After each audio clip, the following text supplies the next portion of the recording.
What's up mga lods? For today's video ay magti-display tayo ng ating ginawang lawin.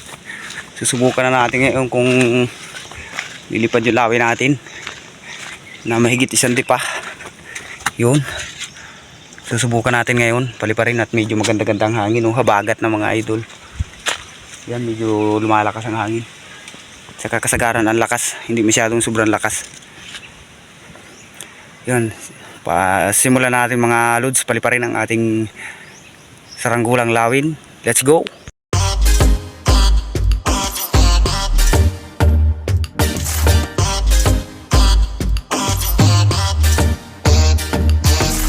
So ito na mga lods. Yan, itali na natin. Ganyan ang pagkakatali natin, oh. Yan, ganyan ang pagkakatali. Ganyan tayo magtali. Yan, kulay blue ang ating lawin, walang design. Yan. Sana malipad. So simulan na natin paliparin mga idol. Piston na natin. So yun na nga mga lods, bali pinilastar na natin yung ating saranggola na lawin at para i-display. Dahil medyo nagkahangin ulit ng konti, medyo mabagat ang hangin. Kaya i-display natin yung ating saranggola. So bali pinaano ko na dyan yung pinatalang natin doon sa kapatid ko yung saranggola natin kung lilipad. Ayan, nag-aabang-abang lang kami ng medyo malakas-lakas at dahil hindi pa masyadong sobrang lakas ng hangin mga idol.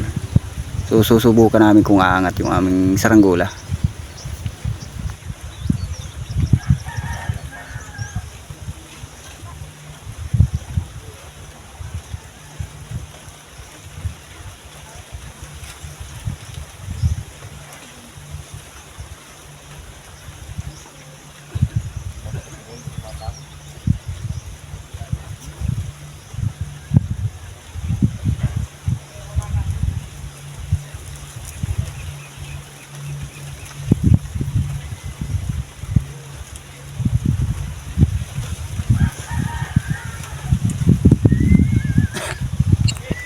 So yun na nga mga lods, pinahagis ko na at umangat. Ang problema na bumagsak din siya dyan at magaan pala yung kanyang ulo. Kulang siya sa sumba dahil hindi tayo gumawa ng sumba mga lods diyan sa ating saranggolang lawin na yan. Gagawin pa lang natin. Dahil sa excited tayo mag-display at gumawa tayo ng ganyan lawin, yun. Bali napalipad din namin yan. Nilagyan ko lang siya ng pabigat sa ulo, konting pabigat lang dahil excited talaga tayong paliparin yung ating lawin. Bali sa pangalawang try namin, napalipad na rin namin. Hindi ko na lang pinakita sa video yung pangalawang try mga lods at mahaba ang ating storage ng cellphone ay mapupuno.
ayun nga mga lods, bali na-display na natin yung lawin kaso hindi kalakasan ng hangin.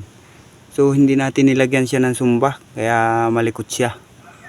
So kailangan talaga nito may sumba, tinisplay ko lang at dahil para excited na tayong mapalipad ang ating lawin.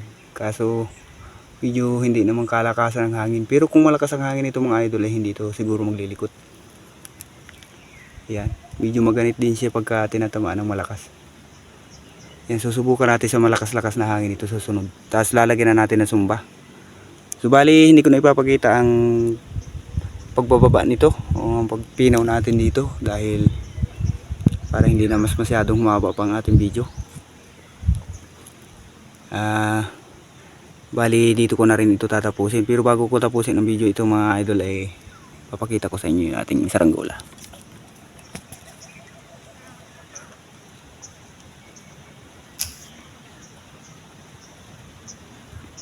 Hindi na makita, kulay asul din eh.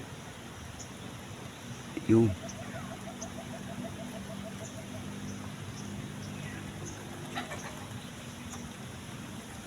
Yan, matayog.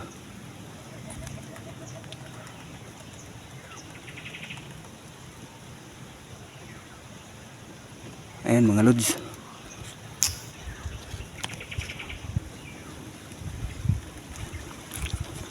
So ayun mga lods, kung nagustuhan mo ang video ito ay huwag mong kakalimutan mag subscribe sa ating YouTube channel para ma-updated pa kayo sa mga iba pa nating mga saranggolang gagawin at papaliparin mga lods. So hanggang dito na lang muna ang ating video. Magkita-kita na lang ulit tayo sa sa next vlog. At abangan nyo na rin mga lods yung ating gagawin tutorial kung paano gumawa ng laminating film na sumba. So hanggang dito na lang mga idol, bye bye.